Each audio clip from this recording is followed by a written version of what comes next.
दोस्तों, आज पेश है संस्कार। एक और चित्र है।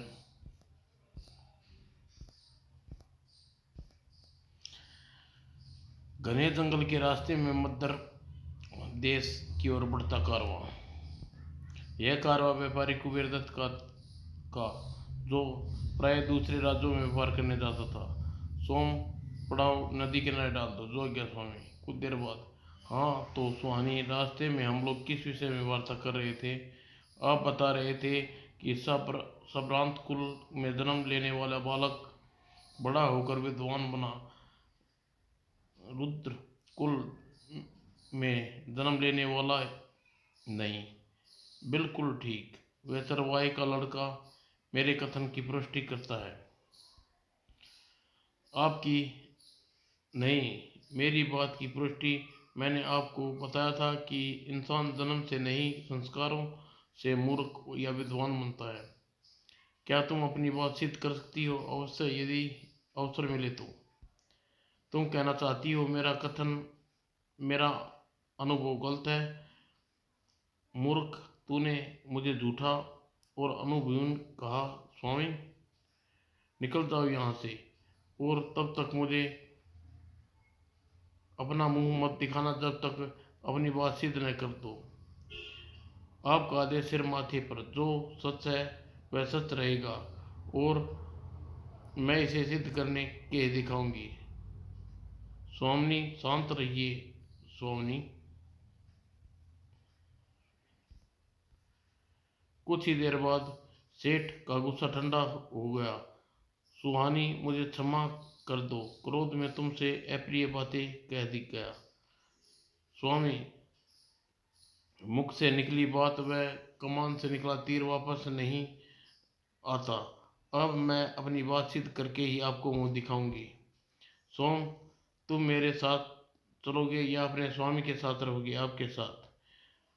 जो तुमने जो तुमने मुझे क्षमा नहीं किया, तो तुमने मुझे आप मेरे पति हैं, मेरे स्वामी हैं, आप मेरी प्रतिष्ठा की है। आओ सोम चले। नहीं, तुम मुझे इस तरह छोड़कर नहीं जा सकती सुहानी। कुछ सामाजिक परंपराओं के बारे में सोचो। मैं आपसे सदा के लिए अलग नहीं हो रही स्वामी। विश्वास रखिए, बहुत जल्द ही फिर मिलेंगे। यदि तुम्हारी यही इच्छा है तो यह कुछ धन साथ ले जाओ, और प्रदेश में तुम्हारी इसकी जरूरत पड़ सकती है। इसकी जरूरत नहीं है स्वामी। मैं एक व्यापारी की बेटी हूँ, अपनी बुद्धि से धन कमाना जानती हूँ। सोम, अवश्य आगे बढ़ाओ। उधर जाने पर, स्वामी, क्या वापस रुद्रपुर चले? आपके पिता के यहाँ नहीं? तो फिर हमें मध्य देश की राजधानी चक्रधरपुर चलेंगे। पर उससे पहले एक बात और। कौन सी बात? उस चरवाहे लड़के को तलाश करो और उसे यहाँ लेकर आओ। तब तक मैं इसी वृक्ष की घनी छाँव में बैठी हूँ। जो आज्ञा स्वामी, उनसे खुद कर लाता हूँ। और काफ़ी देर बाद, स्वामी, मैं ले आया इस चरवाहे के लड़के को। बेटा, तुम्हारा नाम क्या है? तुम्हारा? गोपू। अपने मुझे क्यों बुलाया है? गोपू, तुम एक अच्छे लड़के हो, मैं तुम्हें बड़ा आदमी बनाना चाहती हूँ। मेरे साथ शहर चलोगे? चाहता तो मैं भी हूँ, पर बापू नहीं जाने देगा। तुम मुझे अपने पिता के पास ले चलो, मैं उनसे समझा दूंगी। हाँ, चलिए। और बाद में हरकुच राय के यहाँ। गोपू के पिता, मैं व्यापारी कुबेर दत्त की पत्नी हूँ। मैं तुम्हारे बेटे को शहर ले जाना चाहती हूँ, परंतु किस लिए? पढ़ा लिखा कर विद्वान बनाने बनाने और भेजोगे इसे मेरे साथ। पर इसके जाने के बाद मेरे पशुओं की देखभाल कौन करेगा? ये रखो अपने पास, इसे बेचकर इसकी भरपाई कर लेना। गोपू, आज से यही तेरी सब कुछ है। इसे हर आदेश का पालन करना। अच्छा बापू। और जब पढ़ लिख कर बड़े आदमी बन जाओ तो हमें भूल मत जाना बेटा। और यहाँ सोम को अपने पिता के यहाँ भेजकर सुनहरी ने गोपाल की शिक्षा का भार संभाला। 2 वर्ष गुरुकुल में पढ़ने के बाद आचार्य ने उसकी परीक्षा ली गोपाल बताओ, मुसीबत में इंसान का सच्चा साथी कौन होता है? धैर्य। बिल्कुल सही। अब अगला प्रश्न, दुनिया में सबसे महान कौन है? माता, जो महीने जो 9 महीने 9 माह तक अपने गर्भ में संतान का भार सहन करती है। किसी का जीवन किसका जीवन धन्य है? उसका जो अपने माता पिता की सेवा करे, अपना जीवन अर्पण कर दे। शाबाश, तुम परीक्षाओं में सफल हुए। भविष्य में इन्हीं शिक्षाओं का अमल करना। फिर कुछ दिन बाद, गोपाल तुमने पढ़ाई परीक्षा उत्तीर्ण कर ली, अब व्यवहारिक शिक्षा ग्रहण करो। तुम राज दरबार में जाया करो तथा वहाँ होने वाली विभिन्न प्रतियोगिताओं में हिस्सा लिया करो। यदि दरबार में कोई ऐसा प्रश्न उपस्थित हो जिसका कोई उत्तर न दे, तो उस प्रश्न को हल करने का दावा करना। उस प्रश्न का हल मैं बताऊंगी, बस तुम उस पर मोहलत मांग लेना, ठीक है? और इस तरह गोपाल राज दरबार में आना जाना आरंभ कर दिया। एक दिन, महाराज की जय हो, आपका यश बढ़ा रहे। कौन हो तुम आगंतुक? महाराज, मैं कामपोल देश का कलाकार हूँ। आपके दरबार में कीर्ति यश देखकर मैं यहाँ पहुँचा हूँ। मध्य देश में तुम्हारा स्वागत है, क्या चाहते हो? महाराज, मेरे पास 2 मिट्टी की बत्तखों का जोड़ा है, वह बहुत खूबसूरत। इनमें से एक नर है, दूसरी मादा है। आपका विद्वान कोई विद्वान यदि इसकी पहचान कर देगा तो न सिर्फ उसकी बुद्धिता का लोहा मानूंगा, बल्कि 20,000 स्वर्ण मुद्राएं उसे पुरस्कार भी करूंगा। दरबार में मौजूद प्रत्येक व्यक्ति बारी बारी उन खिलौने को देखा। नहीं महाराज, बड़ा मुश्किल है इसमें से पहचान करना, छांटना कौन सा नर है, कौन सा मादा है, कौन सा नर। दोनों बिल्कुल एक जैसी है महाराज, पहचानना मुश्किल है। वित्त मंत्री जयमल, तुम में इन मामले में बहुत फर्क है, तुम कोशिश करो। का, कारीगरी की अद्भुत नमूना है महाराज, मैं असमर्थ हूँ पहचानने में। तो क्या पूरे राज्य में ऐसा व्यक्ति नहीं जो कला की परख रखे? तभी ठहरी है महाराज, तुम। मैं आपकी प्रजा का एक मामूली सा व्यक्ति हूँ, मेरा नाम गोपाल है। क्या तुम इन जोड़े को नर और मादा की पहचान कर सकते हो? बेशक, तो बताओ कौन सा। बताओ, तो पहचान कर बताओ।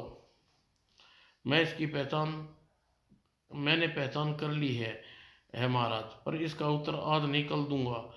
कल की की प्रति, परि, कल की प्रतीक्षा कर लूंगा महाराज। यदि मेरी लेकिन मेरी एक शर्त है, यदि कल तुम पहचान न कर सके तो हरजाने के तौर पर तुम्हें 20,000 स्वर्ण मुद्राएं देनी होगी। मुझे स्वीकार है महाराज। और रात को गोपाल सुनहरी की सारी बात बताई, जिसे सुनकर, तुमने बहुत अच्छा किया गोपाल, इसकी पहचान करना तो बहुत आसान है, किंतु कैसे? सुनहरी ने एक तरकीब गोपाल को समझा दी। दूसरे दिन दरबार में, महाराज, दोनों बतखे मुझे दे दीजिए। जी हाँ। गोपाल ने पहचान करना आरंभ कर दिया। ओह ओ, यह धागा बीच में अटक गया, इसका मतलब यह नर है।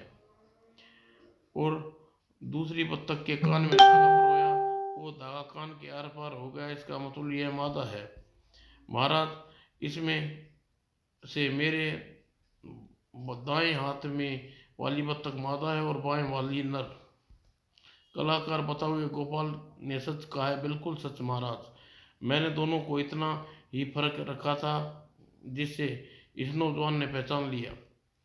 तुम सर जीत गए नौजवान, मेरी बधाई, और यह पुरस्कार स्वीकार करो। ठहरो गोपाल, हमें बताओ, तुम्हें फर्कों का फर्क कैसे पता चला? महाराज, महाराज, धारणा है कि परिंदे और मादा के कानों में छेद खुले रहते हैं, और कलाकार परिंदों में मादा के कानों के छेद खुले रहते हैं। कलाकार ने शायद इसी धारणा के अंतर्गत जोड़ा बनाया जो मैंने अनुमान से पहचान लिया। क्यों कलाकार? ऐसी ही बात थी। सही बात महाराज, मैंने इसी धारणा से अंतर्गत दोनों नमूने तैयार किए थे। गोपाल, तुम मदर राज्य का मस्तक ऊंचा किया है, हमें तुम पर गर्व है।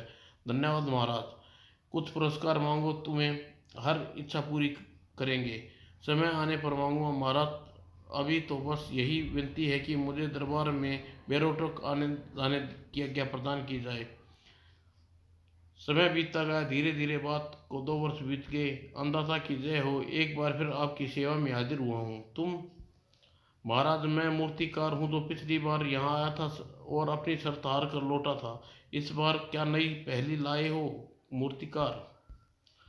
महाराज, देखिए महाराज, डबल किस्म की अरबी घोड़ियाँ हैं जो बिल्कुल एक जैसी हैं, अद्भुत तो अति सुंदर। इनमें से एक घोड़ी दूसरी घोड़ी की माँ है।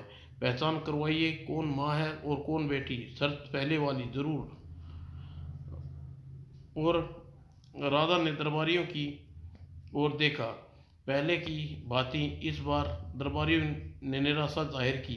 पहचान असंभव है महाराज। रत्ती भर भी फर्क नहीं है दोनों में। गोपाल, क्या तुम इसकी पहचान में असमर्थ हो? नहीं महाराज, आपके आदेश की प्रतीक्षा कर रहा था।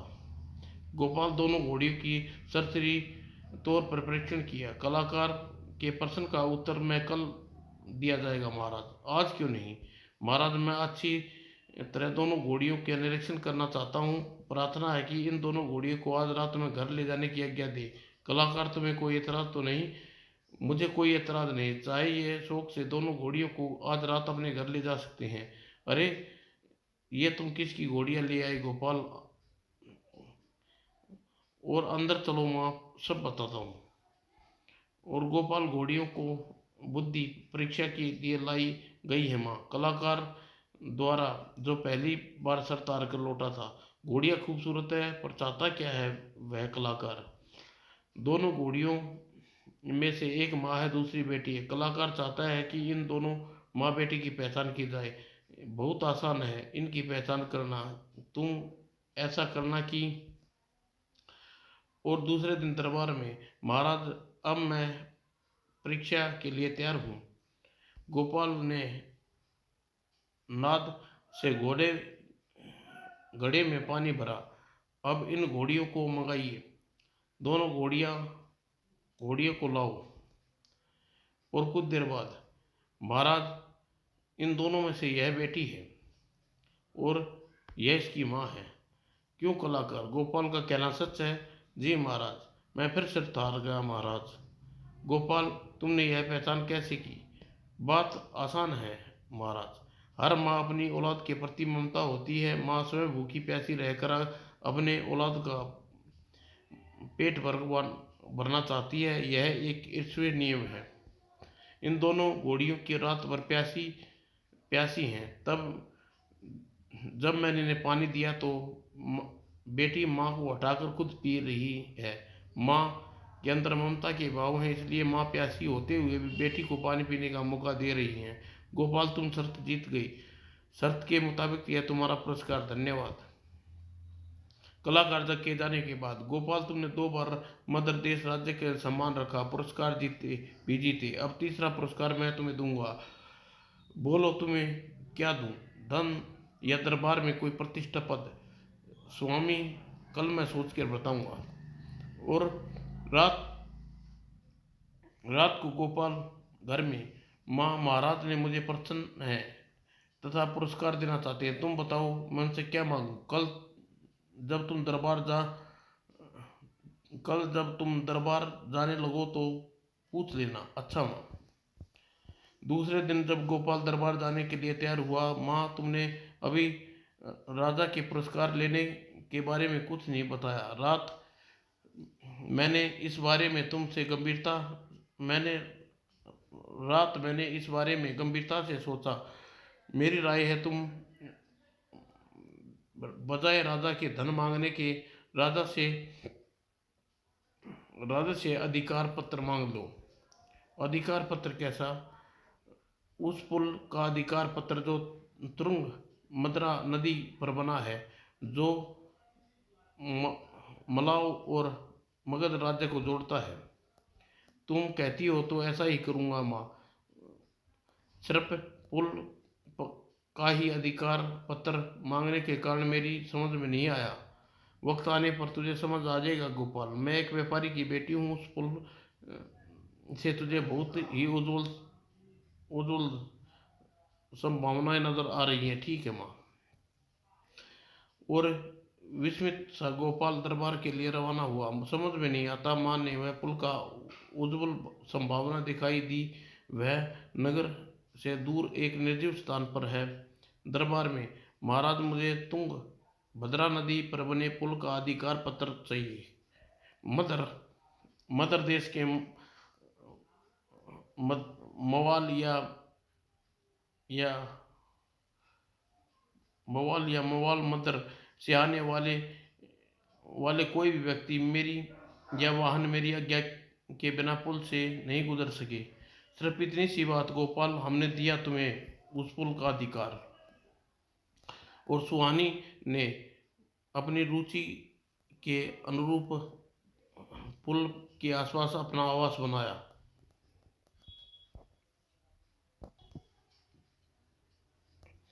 समस्त यात्रियों एवं वाहन चालकों से निवेदन है, शुल्क सीमा चुकाए बिना पुल में प्रवेश न करें। आदर्श अनुसार मदर नरेश। माँ, आज चमत्कार हो गया। मैं पुल पर बने इतने वाहन गुजरे कि संभालना मुश्किल हो गया। यह रही आज की सारी आमदनी। वाह। और एक शुभ सूचना है तुम्हें देने के लिए। सोम मामा रुद्रपुर से लौट आए। कहाँ है सोम?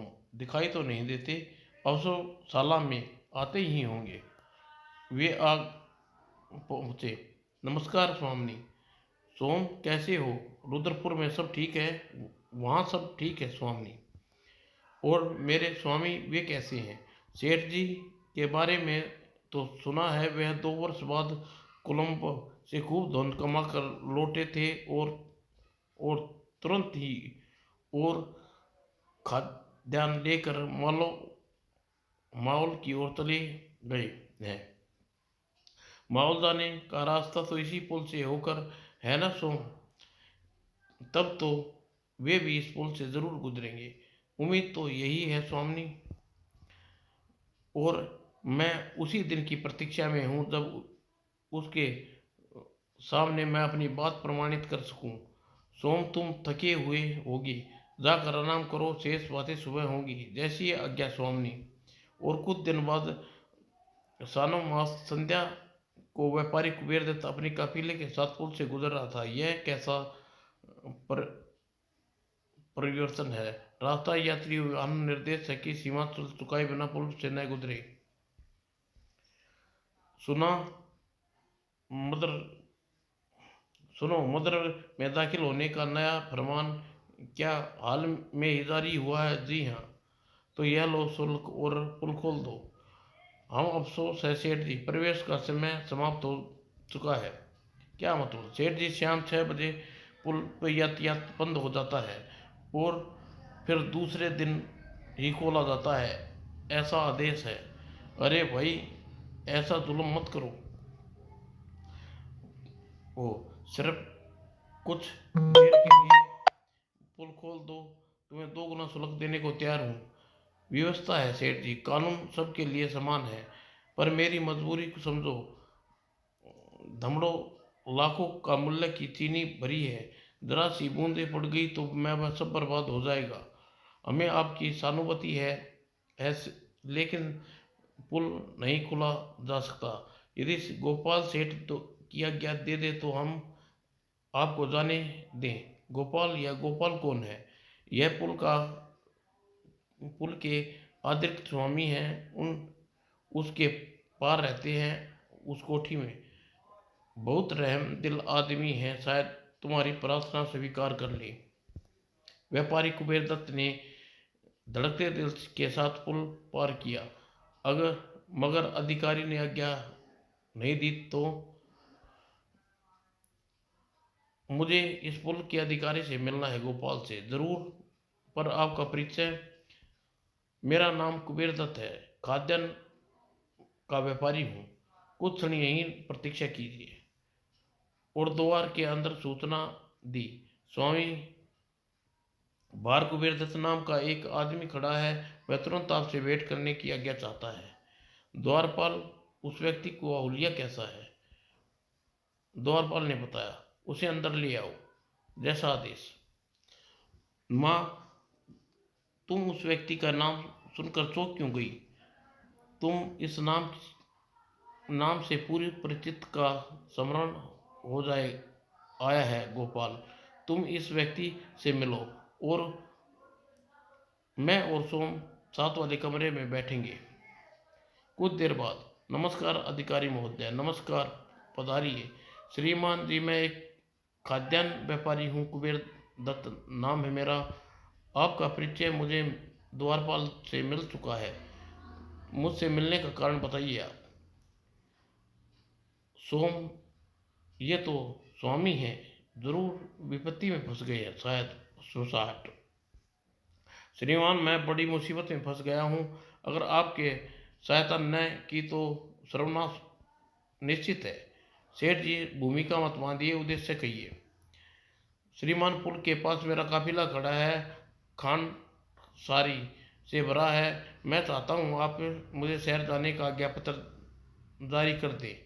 इस वक्त ये तो नामुमकिन है सेठ जी। पुल के आने वाले समय निर्धारित है, जो सबके लिए सामान्य है। इस बीच बीच साथ वाले कमरे में देखा सोम, कितना दृढ़ निश्चय है मेरा पौत्रिक पुत्र। यह सब आपके द्वारा दी गई दीक्षाओं का प्रभाव है स्वामी। पर कुछ विशेष परिस्थितियों में यह नियम बदल सकते हैं श्रीमान। ये लीजिए, आपके अग्रिमी कीमत पूरे 200 स्वर्ण मुद्राएं। ये क्या है सेठ जी? मुझे रिश्वत देना चाहते हो? बड़ा जिद्दी अधिकारी मालूम होता है। शायद कम लगे, पूरे 300 रुपये लेकर जरूर मान जाएगा। ही, आप तो नाराज हो गए श्रीमान। ये 300 है, अब आज्ञा तो दे। सोम, स्वामी व्यापारिक दाव पेच खेल रहे हैं, कहीं गोपाल मेरी बात का असत्य सिद्ध न कर दे। मुझे यकीन नहीं होता स्वामी। गोपाल के चेहरे पे भाव बदले। तो सेठ, तुम यह 300 स्वर्ण मुद्राएं मुझे इसलिए देना चाहते हो कि मैं कानून तोड़ दूं? बेशक, इसी के लिए हम दोनों का फायदा है। और अगले पल, दुष्ट मुझे कर्तव्य मार्ग से भटका कर पतित करना चाहता है। रकम उठा और दफा हो जाए यहाँ से, नहीं तो द्वारपाल से कहकर धक्के मार कर निकल दूंगा। निकलो फौरन बाहर निकलो। ठहरिए श्रीमान। सोम, मैं बहुत खुश हूँ गोपाल मेरे कथन को चित्रित कर दिखाया। तभी मुझे क्षमा कर दो, मैंने तुम्हें पहचानने में गलती की। अब कोई नया नाटक रचने की कोशिश कर रहे हो?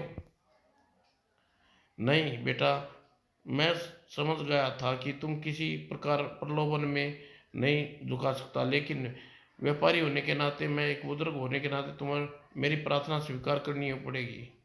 मेरी इज्जत अब तुम्हारे हाथों में है। मैं चाहता हूँ स्वीकार कर लो, चाहे या ठुकरा दो। अरे सेठ जी, क्या करते हो? सोम, परीक्षा की घड़ी आ गई है, चलो बाहर चलो। ठहरो गोपाल। माँ, सेठ जी, कितनी बुरी बात है। तुम? हाँ, मैं सेठ जी एक उच्च कुल में पैदा हुए सम्राट कुल का दीपक, फिर भी एक शूद्र कुल वाले व्यक्ति के समान इस तरह गिड़गिड़ा रहे हैं। मैं पूछती हूँ, क्या यह करना आपको शोभा देता है? तुम ये क्या कह रही हो सुहानी? मेरी कुछ समझ में नहीं आ रहा। तभी सोम वहाँ आया। मुझे पहचाना स्वामी? सोम, अरे यह सब क्या है सोम? स्वामी अपनी बात सिद्ध कर रही है। स्वामी, गोपाल उस चौराहे का लड़का है जिसे आपने घृणा पूर्वक कहा था कि यह शूद्र कुल में जन्म लेने वाला नीच प्राणी है तथा यह कभी बड़ा आदमी नहीं बन सकता। मैंने आपकी बात मिथ्या सिद्ध कर दी। ये नामुमकिन है। यही सत्य है स्वामी। विश्वास ना हो तो स्वयं गोपाल से पूछ लो। क्या यह सत्य है गोपाल? यह सच है सेठ जी। मैं हरकुत चुहारे का लड़का हूँ और भेड़ बकरियां चराता था, और आज मैं जो कुछ भी हूँ अपनी इस माँ की कृपा से हूँ। सुना आपने? हाँ सुहानी, मैं लज्जित हूँ अपने कथन पर। मेरी समझ में नहीं आया। तुम्हारा कथन तुम्हारा कथन ही ठीक था। आदमी उच्च कुल में जन्म लेने से अच्छे संस्कारों से छोटा या महान बनता है। गोपाल, इन्हें प्रणाम करो। ये मेरे पति हैं और तुम्हारे पोषक भी। मैं अपने व्यवहार के लिए शर्मिंदा हूँ। नहीं बेटा, तुम महान हो, एक ऊंचे आदरवासी नौजवान हो। ईश्वर करे जीवन में खूब सफलता प्राप्त करो। और फिर सारी कोताएं पलक झपकते ही समाप्त हो गई और वार्तालाप वातावरण सुमुक्त हो उठा। समाप्त दोस्तों। जिम्मी, पापा ये दुनिया गोल है या चकोर? बेटा ये दुनिया न गोल है न चकोर है, ये 420 है। मास्टर जी कहाँ से आ रहे हैं प्रेमलाल? गंगा स्नान करके। पर गंगा में तो इतनी गंदगी है, क्या बताऊँ। राम राम। गंगा की सफाई पर सरकार कितना पैसा खर्च करती है, फिर भी साफ नहीं होता। पता नहीं क्यों। इसलिए कि तुम जैसे लोग उसमें पाप धोते रहते हैं। समाप्त दोस्तों।